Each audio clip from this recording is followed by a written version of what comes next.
안녕하세요. 다시 인사드리겠습니다.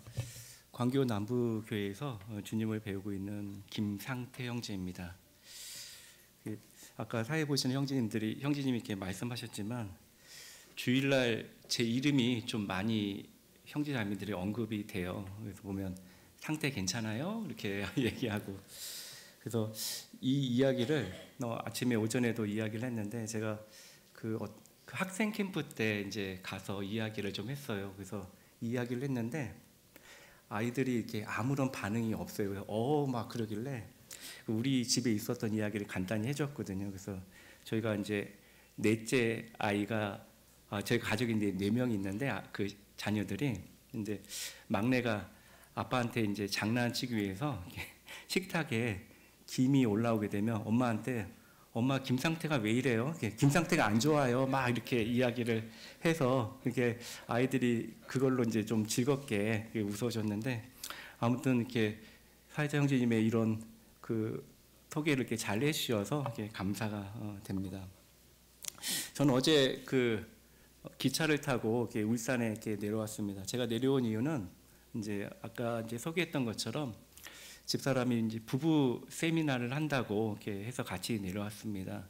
이 보통의 경우는 이제 형제가 말씀을 전하고 자매가 함께 내려오는 것이 일반적이긴 한데, 저는 이제 자매가 이렇게 부부 세미나를 하고 이제 제가 같이 따라오게 됐습니다. 그리고 어제 따라온 이후에 엄청 후회했습니다. 괜히 왔다. 1교시 이제 어제 아내가 했던 교재 가운데에는 제가 이제 좀 등장을 하게 되는데, 제가 나오는 그 내용이 너무나게 창피했습니다. 그 아내가 그 교육에 대해서 이제 교재를 하게 될 때 저를 결혼한 이후에 처음으로 맞는 아내의 생일을 잊어버리는 그런 이제 사람으로 이렇게 저를 이렇게 표현을 해가지고, 그래서 1교시가 끝난 이후에 한 자매님이 찾아오셔가지고 혹시 저 자매님의 형제님이세요? 라고 해서 네, 그랬더니 그 눈빛을 참 제가 잊을 수가 없습니다. 그 눈빛으로 어떻게 형제님 그러실 수가 있어요? 라고 하는 부분을 좀 보았기 때문에, 그러나 이제 한 가지 분명히 말씀드릴 수 있는 거는 제가 변했습니다. 그때 일은 정말 20여 년 전의 일이고, 지금은 잘 챙겨주고 사랑하고 있다는 것을 형제 자매님께 좀 먼저 말씀을 좀 드립니다. 오늘 이제 형제 자매님들과 함께 나누고자 하는 말씀의 주제는 사무엘서에 나타난 세 종류의 사랑에 대해서 교제하기를 원합니다. 첫 번째는 요나단을 향한 사울의 사랑과, 두 번째는 다윗을 향한 요나단의 사랑, 그리고 마지막은 이러한 사랑을 받은 다윗의 삶에 대해서 좀 시간이 허락되는 범위까지 좀 교제하도록 하겠습니다. 우리 다 같이 사무엘하 1장에 있는 말씀 한번 좀 찾아보도록 하겠습니다. 오늘 말씀을 이렇게 좀 찾는 부분들이 조금 있어서 좀 수고스럽지만 같이 좀 찾아봤으면 좋겠습니다. 사무엘하 1장 17절로 27절에 있는 말씀입니다. 한번 교독하겠습니다. 제가 한 절 읽고 형제자매님들이 이렇게 읽어주시면 감사하겠습니다. 사무엘하 1장 17절. 다윗이 이 슬픈 노래로 사울과 그의 아들 요나단을 조상하고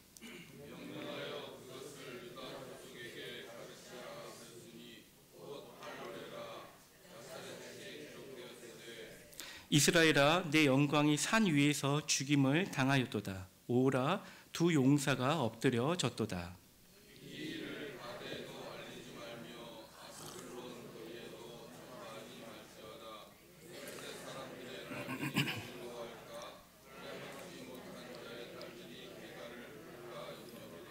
길보아 산들아, 너희 위에 이슬과 비가 내리지 아니하며 잼을 낼 밭도 없을지어다. 거기서 두 용사의 방패가 버린 바 됨이니라. 곧 사울의 방패가 기름 부음을 받지 아니함 같이 됨이로다.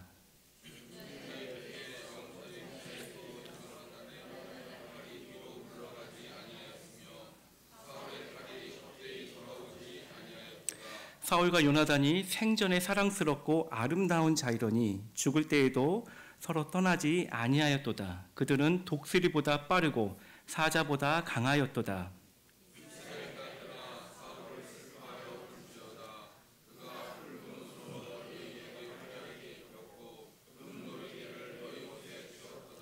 오라 두 용사가 전쟁 중에 엎드려졌도다. 요나단이 내 산 위에서 죽임을 당하였도다.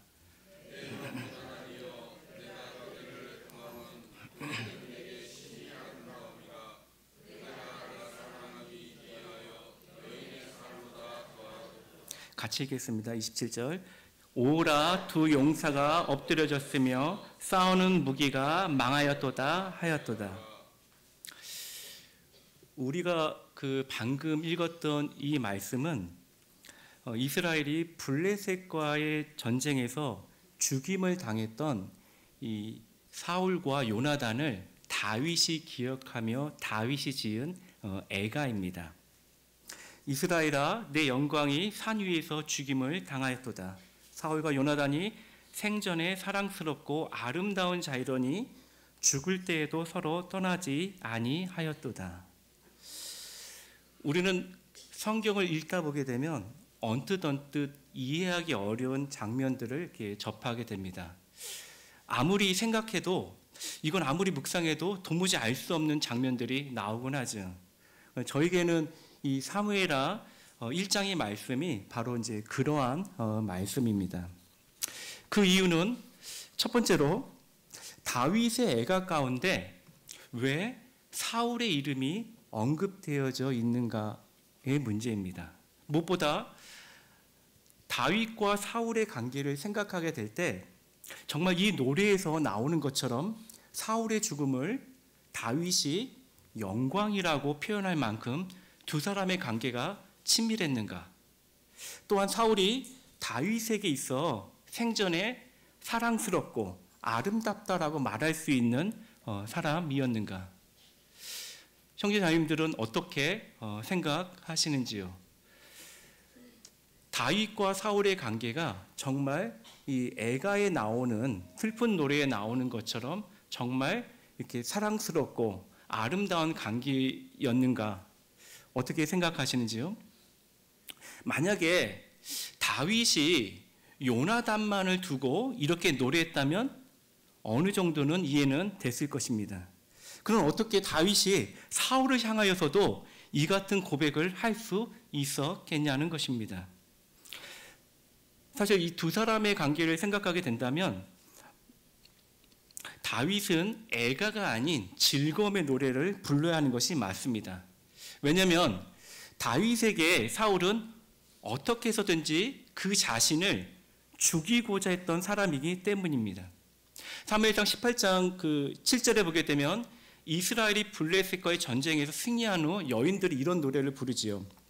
여인들이 뛰놀며 이르되 노래하여 이르되 사울은 죽인 자요, 죽인 자는 천천히요, 다윗이 죽인 자는 만만이로다. 그리고 이 노래를 들었던 사울이 다윗을 주목했습니다. 왜 주목했을까요? 사랑스러운 것이 아니라 사실은 뭐냐면 나의 왕권을, 나의 나라를 위협하는 사람이 다윗이구나라는 것을 사울이 알게 된 것입니다. 그리고요, 이 노래 이후에 사울이 결심했습니다. 무엇을 결심했을까요? 다윗을 죽여야겠다. 그래서 어떻게 이 사울이 어떤 행동을 하게 됐냐면 사울이 악신이 들게 되어졌을 때 다윗이 피리를 이제 불게 되면 그 악신이 떠나가곤 하게 되어졌는데 그 자리에서 무엇입니까? 뭘 던졌죠? 단창을 이 다윗에게 던졌습니다.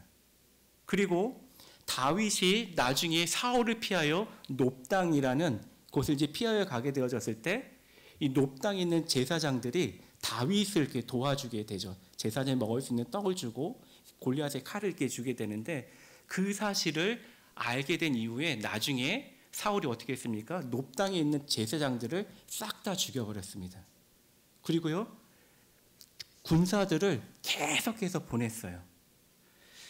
그렇기 때문에 다윗의 입장에서 보게 되면 이 사울은 평생을 두고 자기를 죽이고자 했던 사람이었습니다. 그런데 어느 날 사울이 죽었다는 이야기를 들었습니다. 사울이 죽게 되었다는 얘기를 들었기 때문에 다윗은 어떠한 노래를 불러야 되는 것이 맞겠습니까? 아이고 잘 죽었다. 나를 그렇게 그냥 죽이고자 했던 그 사람, 그 사울 죽었다고 아이고 속이 시원하다. 이런 노래를 부르는 것이, 이런 어떤 태도를 갖는 것이 맞지 않겠습니까? 제가 만약에 다윗이라 그러면 이 사무엘의 노래를 바꿨을 것 같아요. 오 하나님 감사합니다. 주께서 당신의 공의를 길보아 산에서 보이셨습니다. 정의가 무엇인지 또는 하나님의 공의가 어떠한 것인지를 모든 사람에게 증명하셨습니다. 감사합니다. 나의 영혼이 하나님을 찬양합니다. 이런 노래를 불러야 되는 것이 맞지 않겠습니까? 저만 그런가요? 형제자매님들은 아니야 나는 그래도 다윗처럼 노래를 할 거야 이렇게 생각하시는가요? 그러나 이 다윗의 노래에는 제 마음과 같은 이 표현이 없습니다. 그리고 두 번째로 다윗의 노래 가운데 알고 싶었던 부분이 있습니다. 그것은 요나단을 향한 다윗의 사랑입니다. 본문 말씀 25절과 26절을 보게 되면 이렇게 기록되어져 있죠. 오라 두 용사가 전쟁 중에 엎드려졌도다. 내 형 요나단이여 내가 그대를 애통함은 그대는 내게 심히 아름다움이다. 그대가 나를 사랑함이 기이하여 여인의 사랑보다 더하였도다. 제가 아침에도 이제 이 청년들한테 이제 교사 형제님들에게 그런 말씀을 드렸는데 세상에 어떠한 사랑이 여인의 사랑보다 기이하고 더 사랑스럽다 말할 수 있는 사랑이 있는가? 어제 부부 세미나를 했잖아요. 근데 제가 아내와 이제 교제를 하게 되어졌을 때 여인의 사랑이 어떠한 것인지를 제 마음이 알아요. 제가 이제 자매와 이제 교제를 하게 되어졌을 때 택시비가 많이 들었습니다. 이제 그 이유는 지하철이 끊어졌습니다. 그래서 지하철이 끊어질 때까지 아내와 헤어지는 것을 그때는 자매였죠. 원치 않았어요. 그래서 눈을 뜨게 되면 주님이 생각나야 되는데 아내가 얼굴이 생각이 나야지고 그러다 보니까 아내와 이렇게 헤어지는 것을 그래서 저는 집사람이 때 서울에 있는 방배동에 있었는데 이 여리고성을 도는 것처럼 헤어지기 싫어서 집사람 집을 몇 바퀴 계속 한 바퀴만 더 돌까? 그래 한 바퀴 더 돌고 그러다 보게 되면 지하철이 끊어졌어요. 그래서 어떻게 되냐면 택시를 타고 집으로 갔습니다. 그럼 집으로 가게 되면 그냥 자느냐? 아니요. 어머니 몰래 또 나와가지고 공중전화 가가지고 전화를 했습니다. 제가 그런 사랑을 했어요. 그러니까 어제 혹시 30, 40대 형제자매 여러분 어제 들어봤더니 저 형제님 사랑이 없는 형제 아닙니다. 그걸 다시 한번 말씀 좀 드리고 그래서 저는 여인의 사랑이 얼마나 남자로서 이 아내에 대한 이 사랑이 얼마나 깊은 것인가 그 사랑이 얼마나 좋은 것인가를 이제 알고 있죠. 근데 여기 이제 말씀해 보게 되면 여인의 사랑보다 무엇입니까? 기이하다라고 얘기하고 있어요. 그리고 더 사랑스럽다라고 말씀을 하고 있는 것입니다. 그렇기 때문에 이와 같은 의문에 대한 해답을 위해서 먼저 다윗을 향한 요나단의 사랑에 대해서 형제 자매님들과 먼저 살펴보고자 하는 것입니다. 우리 사무엘상 17장 있는 말씀을 좀 보도록 하겠습니다. 사무엘상 17장 1절부터 17절인데요. 시간 관계상 제가 이렇게 몇 절만 좀 읽어보도록 하겠습니다. 17장 3절 블레셋 사람들은 이쪽 산에 섰고 이스라엘은 저쪽 산에 섰고 그 사이에는 골짜기가 있었더라. 블레셋 사람들이 진영에서 싸움을 도두는 자가 왔는데 그 이름은 골리앗이요 가드 사람이라. 그 키는 6규빗 한 뼘이요 머리에는 노트구를 썼고 몸에는 비늘 갑옷을 입은 사람이 있었으니 그 갑옷의 무게가 놋 5천 세겔이며 그의 다리에 놋 각반을 찼고 어깨 사이에는 놋 단창을 메었으니. 요나단이 다윗을 처음 처음 보게 된 것은 장소는 전쟁터였습니다. 그리고 이 전쟁터에는 우리가 아는 것처럼 당대에 그 누구도 어찌할 수 없는 한 사람이 나오죠. 누구입니까? 골리앗입니다. 키는 6규빗 한 뼘이고 머리에는 노툭을 썼고 또 어깨에는 놋 단창을 이렇게 메었던, 어쩌면 이스라엘에게서는 그전에는 한 번도 경험하지 못한 너무 어려운 상대를 만난 것입니다. 그리고 골리앗이 이렇게 매일같이 이렇게 소리칩니다. 너희는 사울의 신복이 아니냐? 너희가 하나님의 백성이 아니냐? 내가 이기면 너희는 나의 종이 되고 너희가 나를 이기면 내가 너희의 종이 되리라. 여러분, 지금 골리앗이 이스라엘 백성에게 말하고 있는 것이 무엇입니까? 이스라엘 백성이 지금 골리앗이 무엇을 이렇게 얘기하고 있는 걸까요? 그것은 너희와 함께하고 있는 신이 누구냐는 것입니다. 그리고 과연 그 신이 너희를 구할 만큼의 능력이 있냐는 것입니다. 이것은요, 단순히 이스라엘을 모욕한 것이 아니라 이스라엘과 함께하고 있는 하나님의 이름을 모욕하고 있는 것입니다. 그러나요? 이러한 이 골리앗의 이 모욕에 이스라엘이요 이상한 반응을 보입니다. 뭐죠? 아무도 반응하지 않습니다. 아무도 움직이지 않습니다. 그리고 더 아이러니한 것은 뭐냐면 모든 이스라엘 백성들 가운데 일치된 것이 있어요. 그게 무엇이겠습니까? 움직이지 말자는 것입니다. 움직이면 어떻게 된다고요? 다 죽는다라는 것입니다. 형제자매 여러분, 사람에게서 언제 여인의 사랑보다 더한 사랑이 나올까요? 그리고 기이하고 심히 아름다운 사랑을 우리는 어디에서 볼 수 있겠습니까? 그것은 어떤 한 사람이 죽고자 할 때 나오는 것입니다. 누군가가 죽음을 넘어버린 믿음을 드러내게 될 때 볼 수 있다는 것입니다. 최근에 이 교회에서 이렇게 한 편지를 이렇게 받았습니다. 아마도 이제 울산 중부 모임에도 이렇게 편지가 이렇게 왔을 텐데요. 그 레바논 조대 형제님에게 온 편지입니다. 제가 그 편지를 이렇게 받고 교회 전체 카톡방에 올리라고 부탁을 좀 드렸어요. 그리고 모든 형제자매들 읽어보라고 좀 말씀을 좀 드렸습니다. 왜냐하면 이 편지가 제 마음 가운데 참 큰 울림이 되고 감각 없는 오늘날의 이 세대 가운데 경종이 되었기 때문입니다. 그래서 오늘 그 편지를 형제자매님들께도 좀 읽어 드리고자 합니다. 레바논 조대 형제님에게 온 편지입니다. 형제자매님들의 사랑과 기도에 감사드립니다. 그리고 본의 아니게 저로 말미암아 고충을 안겨드리게 되어 죄송하며 관용을 부탁드립니다. 사실 저도 엊그제 난민 캠프 학교에서 돌아와 아내로부터 군용기 철수 작전에 대한 소식을 들었을 때 얼마나 들떴는지 모릅니다. 갑자기 그리던 한국으로 귀국하는 것도 설레었으나 무엇보다도 안전지대로 향한다는 안도감 때문이었습니다. 그러나 들뜬 기분이 가라앉고 난 후 저녁 무렵 주님의 뜻을 구하는 시간을 가졌는데 빌립보서 3장의 말씀을 묵상하게 되었습니다.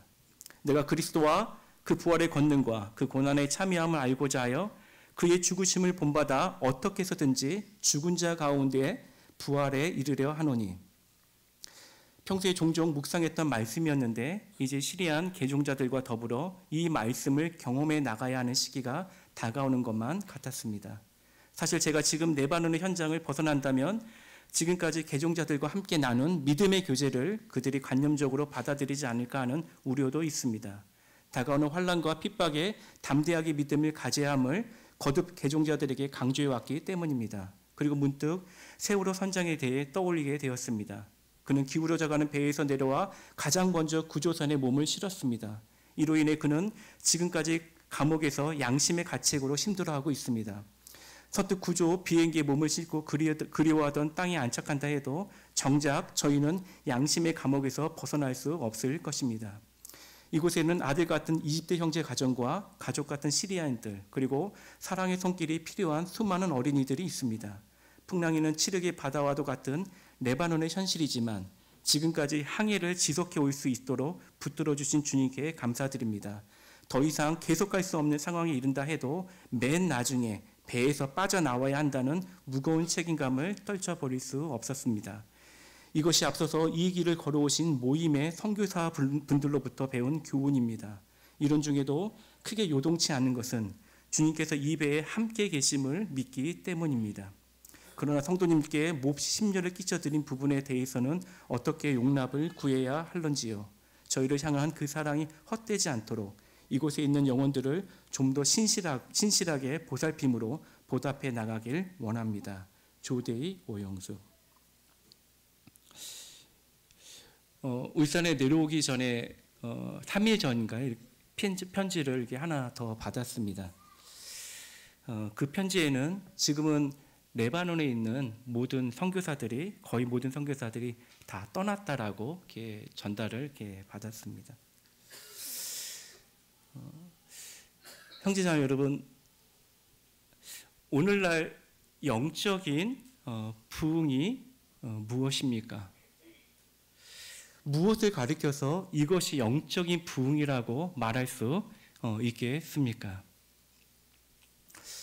그것은 하나님을 사랑하고 그 이름을 인해 죽고자 하는 사람을 통해 나타납니다.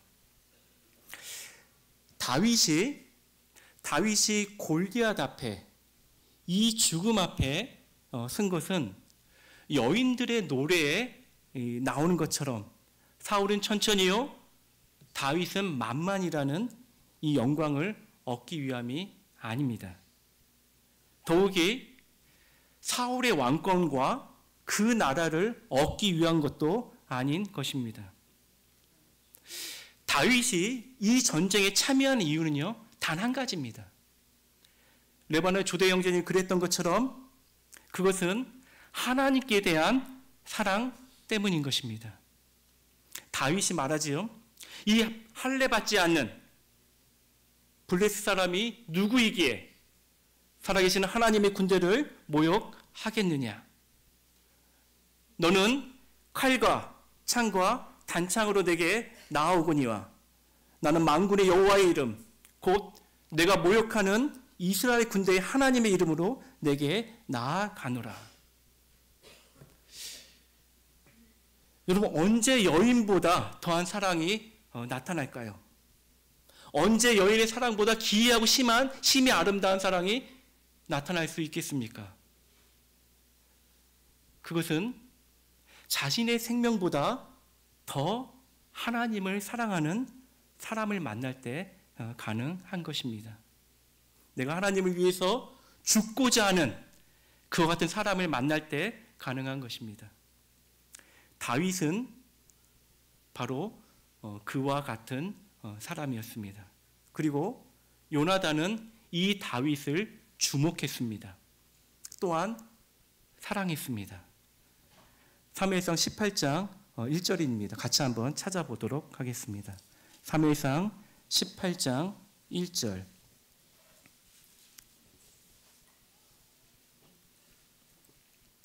같이 한 목소리로 읽겠습니다. 시작. 다윗이 사울에게 말하기를 마침에 요나단의 마음이 다윗의 마음과 하나가 되어 요나단이 그를 자기 생명같이 사랑하니라. 3절과 4절 제가 읽겠습니다. 요나단은 다윗을 자기 생명같이 사랑하여 더불어 언약을 맺었으며 요나단이 자기가 입었던 겉옷을 벗어 다윗에게 주었고 자기의 군복과 칼과 활과 띠도 그리하였도다. 성경은 요나단이 다윗을 자기의 생명과 같이 사랑했다라고 말합니다. 그리고요, 요나단은 그 사랑을 이렇게 증명했습니다. 요나단이 자기가 입었던 겉옷을 벗어 다윗에게 주었고, 당시의 겉옷은요, 그 사람의 신분을 의미합니다. 다시 말하면 이 겉옷은 곧 요나단이 바로 사울의 후계자임을, 정통성 있는 왕자임을, 그 정통성을 대변하는 것이 바로 이 겉옷입니다. 그런데요, 요나단은 이 겉옷을 어떻게 했습니까? 다윗에게 내어줬습니다. 무엇을 의미하는 걸까요? 그것은요, 나는 아니라는 것입니다. 나는 아니고 뭐죠? 당신이 맞다는 것입니다. 내가 아니라 바로 너가 바로 왕이라는 것을 사실은 그 행위로 인하여서 증명했던 것입니다. 사무엘상 23장 16절과 17절에서도 이렇게 이야기하죠. 사울의 아들 요나단이 일어나 수풀에 들어가서 다윗에게 이르되 그에게 하나님을 힘있게 의지하게 하였는데 곧 그에게 이르기를 두려워하지 말라. 내 아버지 사울의 손이 내게 미치지 못할 것이요 너는 이스라엘의 왕이 되고 나는 내 다음이 될 것을 내 아버지 사울도 안다 하니라. 요나단이요 수풀에 있던 다윗을 찾아갑니다. 그리고 뭐라고 얘기하냐면 두려워하지 말아라.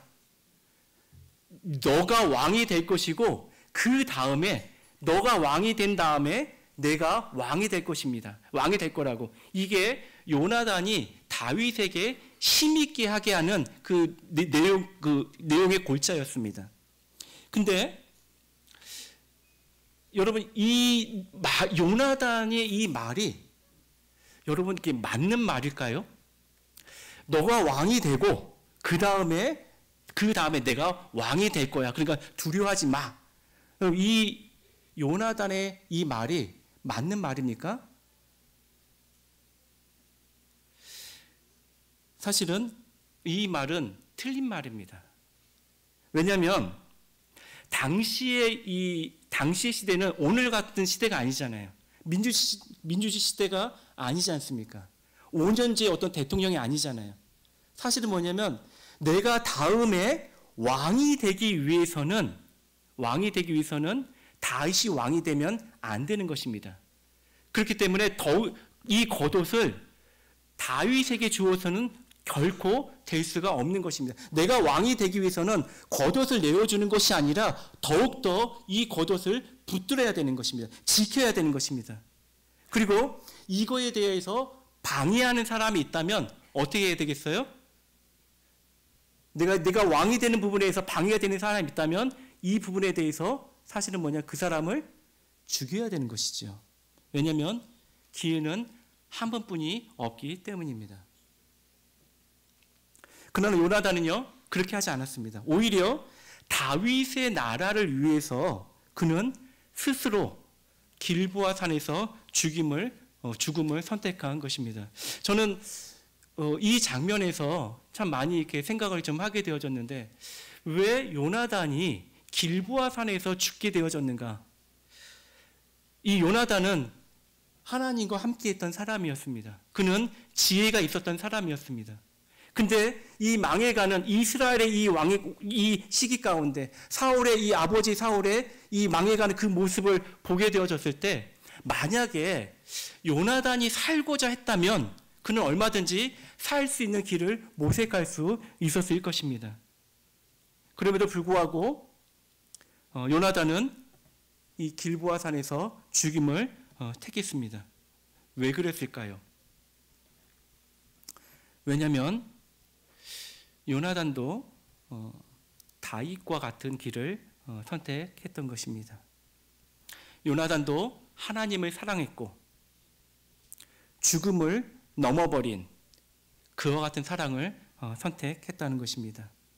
내가 아닌 당신이 하나님의 뜻이라면 내가 속한 것이 무엇이든지 내어주는 것, 그것이 나의 나라라 할지라도, 그것이 요구하는 것이 나의 생명이라 할지라도 내어주는 것, 이것이 요나단이 선택한 삶의 방식이었습니다. 그리고 이것이 다윗에 대한 사랑이었다는 것입니다. 다시 한번 스스로에게 참 물어봅니다. 무엇이 여인의 사랑보다 기이하고 아름다울 수 있는가? 우리는 그러한 사랑을 다윗과 요나단의 모습에서 찾아볼 수 있는 것입니다. 이제 두 번째로 요나단을 향한 사울의 사랑을 좀 살펴보고자 합니다. 사울도 요나단을 사랑했습니다. 사랑했기 때문에 그 아들에게 주고 싶은 것이 있었습니다. 그것은 요나단과 동일하게 그에게 속해 있던 왕권과 이스라엘의 나라였습니다. 그러나 사울은 그 사랑의 방식이 달랐습니다. 우리 사무엘상 20장 30절 말씀을 좀 찾아보도록 하겠습니다. 사무엘상 20장 30절에서 31절입니다.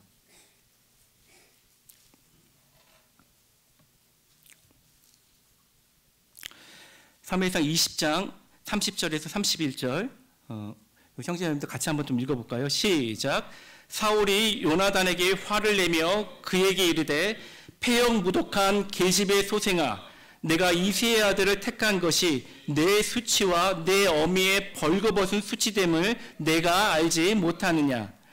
이새의 아들이 땅에 사는 동안은 너와 내 나라가 든든히 서지 못하리라. 그런즉 이제 사람을 보내어 그를 내게로 끌어오라. 그는 죽어야 할 자인이라 한지라. 저는 교회를 이렇게 섬기게 될 때 중요하게 여기는 기준이 있습니다. 그것은 공정함입니다. 특별히 내게 있어서 이 공정함이라는 것은 치우치지 않는 것입니다. 때문에요, 한쪽에 치우치지 않으려고 가능한 한 이 양쪽의 말들을, 마음과 의견을 많이 들었습니다. 그리고 그 의견을 들은 대로 결정했습니다. 그러나 내가 보기에 아무리 잘한 결정이어도 그거는 완전할 수가 없었어요. 왜냐하면 한쪽이 위로가 되게 되면 다른 쪽은 상처가 되게 되고, 그래서 그 상처되는 쪽을 다시 또 돌보게 되면 또 다른 쪽은 아픔이 되었기 때문입니다. 어느 날 늦은 시간에 한 자매님으로부터 전화가 왔어요. 통곡을 하면서 전화가 왔습니다. 형제님, 교회가 내린 결정이 정말 옳은 것입니까? 어떻게 이런 결정을 내릴 수 있습니까? 교회에서 두 가정 사이에 어려움이 생겼어요. 다툼이 일어났습니다. 근데 이 다툼은 교회의 일을, 주의 일을 하다가 생긴 일입니다. 장로들이 찾아갔습니다. 찾아가서 각 그 가정의 형제 자매들에게 만나고 그 사정들을 듣게 되어졌어요. 그리고 이제 권면했습니다. 근데 이 두 가정이 조율이 안 됐어요. 이런 이 시간들을 계속 이제 보낼 수가 없어서 이제 결정을 좀 해야만 됐습니다. 저희가 결정한 기준은 성숙한 자가 섬겨야 된다는 기준으로 한 형제의 가정에게 사과할 것을 명했습니다. 근데 이것은 저에게나 또 그 형제의 가정에게 너무너무 어려운 결정입니다. 왜냐하면 잘못한 어떤 정도를 따지게 된다면 사실 그 형제의 가정은 사과를 해야 되는 것이 아니라 사과를 받아야 하는 입장이기 때문입니다. 그러나 오히려 그 가정에게 사과를 좀 하라고 이렇게 명했습니다. 그렇기 때문에 전화 오신 그 자매님의 이 눈물에는 사실 합당한 근거가 있는 것이지요. 저는 이러한 일들을 교회 안에서 이제 경험해 보면서 새롭게 깨달은 것이 있습니다. 그것은 교회는 공정함으로 섬기는 곳이 아니라는 것입니다. 다시 말씀드리겠습니다. 교회는 공정함으로 섬기는 곳이 아니라는 것입니다. 왜냐하면 교회는 공정함 위에 세워진 곳이 아닌 것입니다. 아닌 것이기 때문입니다. 오히려요, 가장 불공정함 위에 세워진 곳이 바로 교회입니다. 예수 그리스도의 십자가는요, 이 세상 가운데에서 가장 불공정한 자리였습니다. 마땅히 죽어야 될 죄인은 살고, 반대로 이 땅 가운데에서 가장 의로우신 분은 죽임을 당해야 했습니다. 주님의 십자가는 바로 그러한 곳입니다. 때문에 교회를 섬기는 데에는 공정함보다 비교할 수 없는 더한 가치가 필요합니다. 저희는 그것을 순종이라고 합니다. 교회는 주님의 공정함이 아닌 순종함으로 세워진 곳입니다. 마태복음 26장 겟세마네 기도에서 주님은 이렇게 말씀하시지요. 조금 나아가사 얼굴을 땅에 대시고 엎드려 기도하여 이르시되 내 아버지여, 만일 할만하시거든 이 잔을 내게서 지나가게 하옵소서. 그러나 나의 원대로 마시옵고 아버지의 원대로 하옵소서. 여러분, 이 잔을 지나가게 하는 것이 공정함입니다. 왜냐하면 주님은 십자가에서 죽임을 당할 만한 죄가 하나도 없는 분이기 때문입니다. 그러나 주님은 이러한 공정함을 구하지 않았습니다. 오히려요, 반대로 나의 원대로 마시옵고 아버지의 원대로 하옵소서.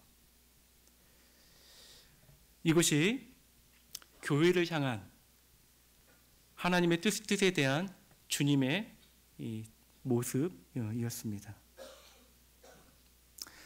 사과한 형제의 가정은, 순종한 형제의 가정은 교회 일을 여전히 잘 충성스럽게 감당하고 있습니다. 그러나 사울의 나라는 불순종의 나라입니다. 사울의 나라는 순종의 나라가 아닙니다. 먼저 블레셋과의 전쟁에서 제사장만이 드려야 하는 제사를 스스로 드렸습니다. 또한 아멜렉과의 전쟁에서 하나님의 말씀에 순종하지 않았습니다. 순종이 제사보다 낫고 듣는 것이 수양의 기름보다 나으니, 이것이 사울에 대한 하나님의 결론인 것입니다. 때문에 이 불순종 위에 세워진 이 나라는 주요한 특징이 있습니다. 첫째로 이 사울의 나라는 명분이 중요합니다. 사무엘상 13장 8절과 9절에 보게 되면 블레셋과의 전쟁을 앞둔 이 한 사람의, 사울의 최선의 선택을 우리는 보게 됩니다. 사무엘이 정한 기한대로 이르를 기다렸으나 사무엘이 길갈로 오지 아니하매 백성이 흩어지는지라 사울이 이르되 번제와 화목 제물을 이리로 가져오라 하여 번제를 드렸더니, 사울이 이렇게 얘기하지요. 사무엘이여, 당신이 정한 시간에 오지 않았습니다. 백성은 내게서 흩어지고 그렇기 때문에 부득이하게 내가 번제를 드린 것입니다. 이렇게 되면 우리가 블레셋 전쟁 가운데에서 어떻게 이길 수 있겠습니까? 빨리 최선을 다해서 지혜를 사용해서 이 일들을 해결해야만 됩니다. 명분은 언제나 그 이유와 합당한 근거를 갖고 있습니다. 때문에 명분은요, 항상 옳습니다. 그러나 명분보다 더 중요한 것이 있습니다. 그것은 순종입니다. 사무엘 13장 13절에서 주님은 이렇게 말씀합니다. 사무엘이 사울에게 이르되 왕이 망령되이 행하였도다. 왕의 하나님 여호와께서 왕에게 내리신 명령을 지키지 아니하였도다. 그리하였더라면 여호와께서 이스라엘 위에 왕의 나라를 영원히 세우셨을 것이거늘. 주님은 사람에게 있어 가장 최선의 명분을 망령되다고 말하는 것입니다. 내게 있어서 가장 지혜로운 것을 잘못되었다라고 말씀하고 있는 것입니다. 하나님의 명령보다, 하나님께 순종하는 것보다 명분을 위해 망령되이 행하는 것, 이것이 사울의 나라인 것입니다.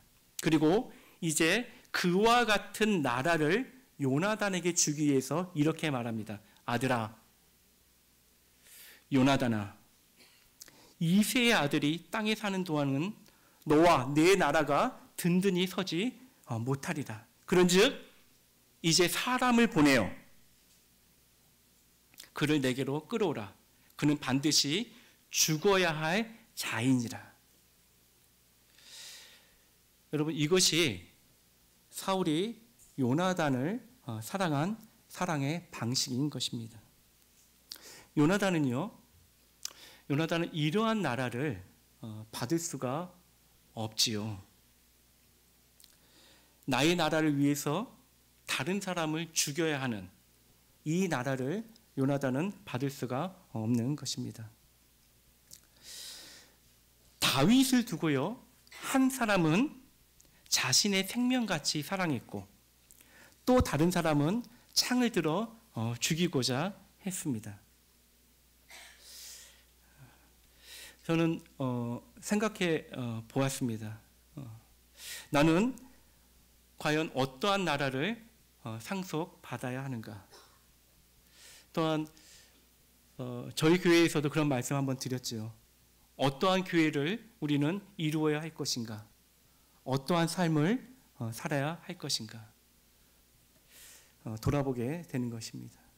이제 마지막으로 세 번째, 요나단의 사랑을 받은 다윗의 모습을 살펴보겠습니다. 우리는 다윗이 요나단에게 받은 사랑을 생각하게 될 때 떠오르는 한 사람이 있습니다. 혹시 누구인지 아시는가요? 다윗이 요나단에게 받은 사랑을 생각하게 될 때 떠오르는 사람이 있죠. 누구입니까? 무비보셋입니다. 사무엘하 9장에 보게 되면 다윗과 무비보셋이 만나는 장면이 나옵니다. 사무엘하 9장 1절 제가 읽겠습니다. 다윗이 이르되 사울의 집에 아직도 남아있는 사람이 있느냐? 내가 요나단으로 말미암아 그 사람에게 은총을 베풀리라. 6절 사울의 손자 요나단의 아들 무비보셋이 다윗에게 나와 그 앞에 엎드려 절하매 다윗이 이르되 무비보셋이여 하니 그가 이르기를 보소서 당신의 종이니이다. 다윗이 그에게 이르되 내가 무서워하지 말라. 내가 반드시 내 아버지 요나단으로 말미암아 내게 은총을 베풀리라. 저는 그런 생각을 좀 합니다. 만약에 다윗이 요나단의 나라가 아닌 사울의 나라를 이어받았다면 여러분 이 장면은 어떻게 바뀌었을까요? 만약에 다윗이 요나단이 아닌 사울의 나라를 이어받았다면요, 이 장면은 이렇게 바뀌었을 거예요. 무엇입니까? 단창을 날리게 되고 죽음이 난무하는 그와 같은 장면으로 바뀌어졌을 것입니다. 그러나 다윗이 받은 나라는 요나단의 나라였습니다. 겉옷을 받고 나라를 받고 마지막에는 요나단의 생명까지 받은 나라인 것입니다. 신약에서 예수님께서 죽은 골고다가 있다면 구약에는 요나단이 죽은 길보아 산이 있습니다. 앞서 말씀드린 것처럼 왜 사무엘하 1장에 다윗의 노래에서 사울의 이름이 들어가게 되어졌는가? 이제 이 의문에 대한 답을 저는 다음과 같이 내리고자 합니다. 사울과 요나단이 생전에 사랑스럽고 아름다운 자이러니 죽을 때에도 서로 떠나지 아니하였도다. 그들은 독수리보다 빠르고 강하였도다. 형제자매 여러분, 다윗의 노래에는요 또 하나의 무비보셋이 있습니다. 사무엘하 9장에 나타난 무비보셋이 보이는 무비보셋이라면 다윗의 노래에는 보이지 않는 무비보셋이 있는 것입니다. 자신을 죽이고자 했던 사울이지만 또한 자신을 향하여서 단창을 날렸던 사울이었지만 다윗은 요나단에게서 받은 사랑을 인해서 하나님께 기름 부음을 받은 사울의 모습만 기억하는 것입니다. 다시요. 다윗은 하나님께 기름 부음을 받은 사울의 모습만 기억하는 것입니다. 여러분, 우리는 누구입니까? 우리는 서로에게 누구라고 말할 수 있겠습니까? 만약에 우리가 주님께 사랑을 받은 무비보셋과 같은 자라면 우리는 어떠한 사랑을 서로에게 나타내야 되겠습니까? 우리는 서로에게 다윗과 같은 고백을 해야 하는 것입니다.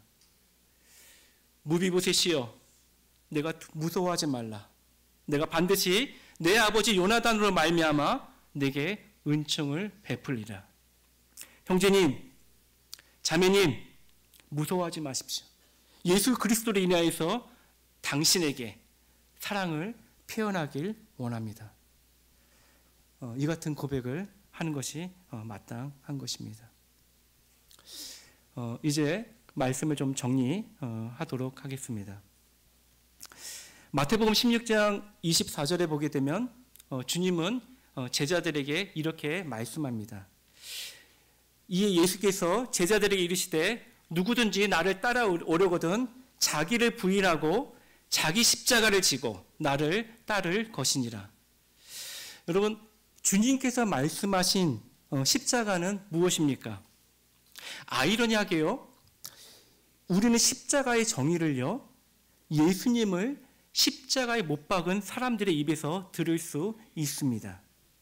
마태복음 27장 40절과 42절에 보게 되면 이렇게 이야기하지요.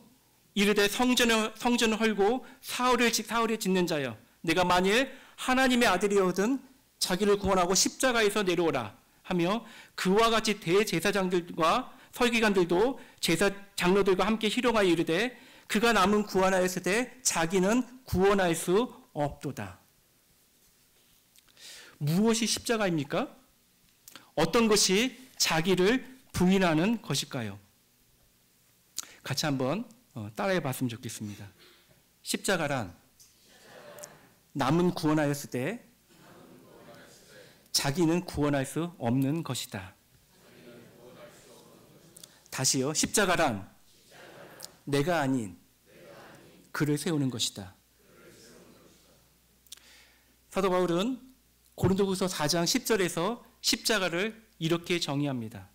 우리가 항상 예수의 죽음을 몸에 짊어짐은 예수의 생명이 또한 우리 몸에 나타나게 함이라. 우리 살아있는 자가 항상 예수를 위하여 죽음에 넘겨짐은 예수의 생명이 또한 우리 죽을 육체에 나타나게 하려 함이라.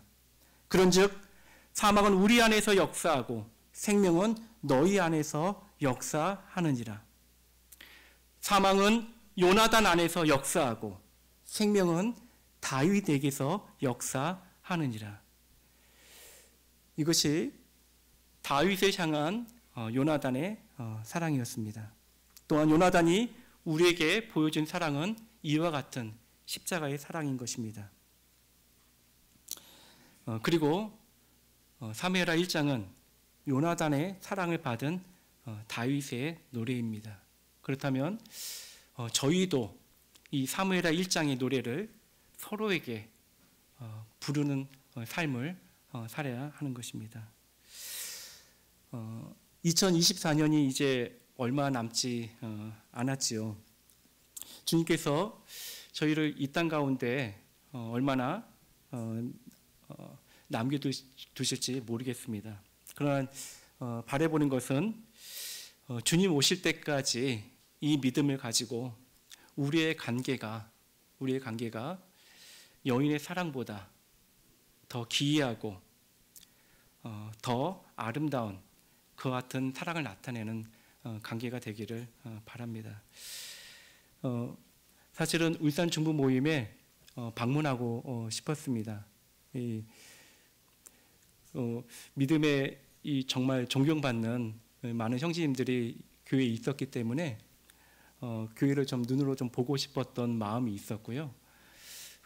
이번 아내 우리 강사님 덕분에 이렇게 오게 되어졌는데 와서 보게 될 때 너무너무 이렇게 참 존경스럽고 이렇게 감사가 됩니다.